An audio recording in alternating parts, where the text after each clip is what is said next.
বর্তমানে প্রাণী সম্পদ খাতের সবচেয়ে লাভজনক ব্যবসার নাম হলো গাড়ল পালন।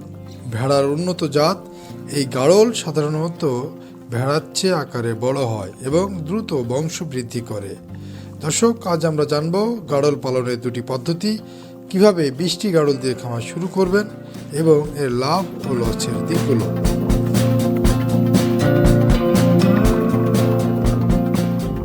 বাংলাদেশে মূলত 3 ধরনের গাড়ল পাওয়া যায়: অরিজিনাল, হাই ক্রস এবং ক্রস। অরিজিনাল গাড়লের লেজ অনেক লম্বা, মাটি ছুঁই ছুঁই কিংবা মাটি থেকে 4 ইঞ্চি উপরে থাকে। হাই ক্রস জাতের গাড়লের লেজ হাঁটুর সমান কিংবা হাঁটুর নিচে থাকে এবং ক্রস জাতের গাড়লের লেজ হাঁটুর উপরে থাকে। ভারতের পশ্চিমবঙ্গ তথা মেদিনীপুর থেকে আসা রাজস্থানী ও মেদিনীপুরি গাড়লগুলো বাংলাদেশের আবহাওয়ার জন্য সেরা।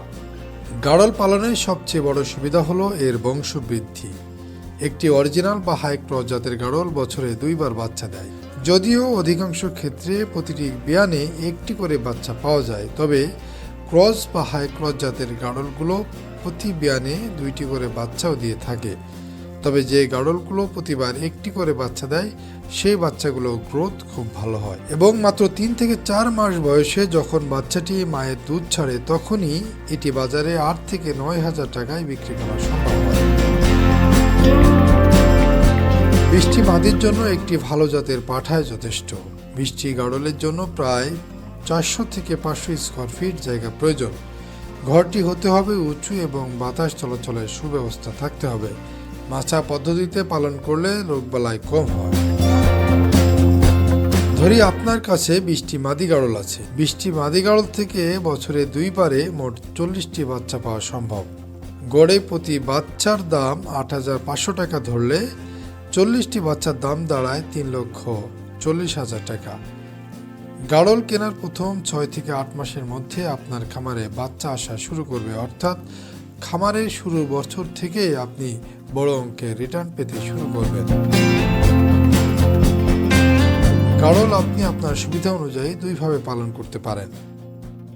আপনার যদি প্রচুর খোলা জায়গা বা মাঠ থাকে, তবে এটি সবচেয়ে লাভজনক। এক্ষেত্রে দিনের বেলায় গাড়ল মাঠে চড়ে বেড়াবে এবং এর জন্য বাড়তি কোনো খাবারের প্রয়োজন হবে না। শুধু একজন লেবার বা রাখাল রাখলেই অনায়াসে 50 থেকে 100টি গাড়ল দেখাশোনা করা সম্ভব। এতে খরচ সর্বনিম্ন থাকে। যাদের চারণভূমি নেই বা শহরের আশেপাশে লালন পালন করতে চান, তারা মাচা পদ্ধতিতে ঘরে রেখে পালন করতে পারেন। এক্ষেত্রে কাঁচা ঘাস বা সাইলেজ খাওয়াতে পারেন। এই পদ্ধতিতে গাড়লের স্বাস্থ্য ভালো থাকে এবং রোগবালাই নিয়ন্ত্রণ সহজ হয়। গাড়ল পালন একটি অত্যন্ত টেকসই ব্যবসা। যারা অল্প পুঁজিতে নিশ্চিত লাভ করছেন, তাদের জন্য গাড়ল হতে পারে সেরা পছন্দ। মনে রাখবেন, সঠিক জাত নির্বাচন এবং সময়মতো ভ্যাকসিনেশন আর পুষ্টিকর খাবার আপনার খামারের সফলতার পূর্বশর্ত। গাড়ল পালন সম্পর্কে আপনারা যদি আরও কিছু জানতে চান, তাহলে কমেন্টে প্রশ্ন করুন এবং নিয়মিত খামার বিষয়ক ভিডিও পেতে আমাদের চ্যানেলটি সাবস্ক্রাইব করে সাথেই থাকুন। আল্লাহ হাফেজ।